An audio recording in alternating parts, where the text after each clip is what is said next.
What's up guys, FixAlex here, and today I'm gonna show you how to remove radio on this 2020 Hyundai Palisade. This is the tools. Phillips head and two flat heads. You can use screwdrivers. I'm using special pick tools to avoid scratching my plastic. So stick it inside that panel. Be careful, just like that. So remove that panel on the side. You're gonna need to remove both on the both sides. There is Phillips head screws here, so remove that screws and then gently start to pull this trim panel out. This comes out easily because I'm doing this second time. First time it was kind of scary, but just try to pull it. As you can see, there is a bunch of clips, so just try to gently pull this panel out. Using Phillips head screwdriver, remove 3 more screws. 1, 2 and 3. Now we're gonna go ahead and go on the other side. We're gonna need those tools too.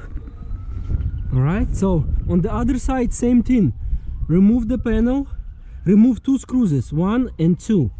Now pull this panel out first, just like that. Only 1, 2 clips. Now it's time to pull the vent out.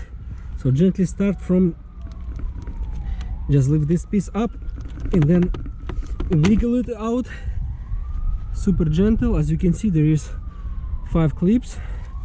Now remove another Phillips head screws from here.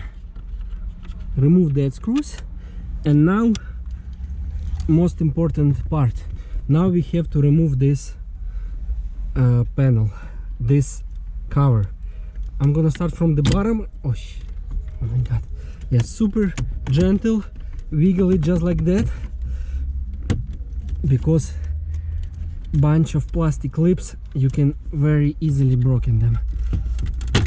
Just like that, keep wiggling it, and that's it.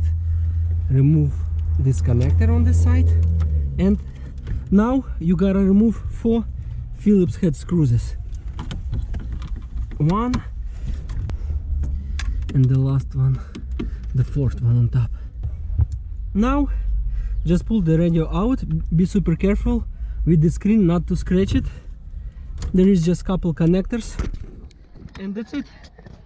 Couple, it's like 10 of them, and just remove them, and that's how you remove your radio. Thank you for watching. Subscribe to my channel and comment what else should I record next about this car. Thank you and bye.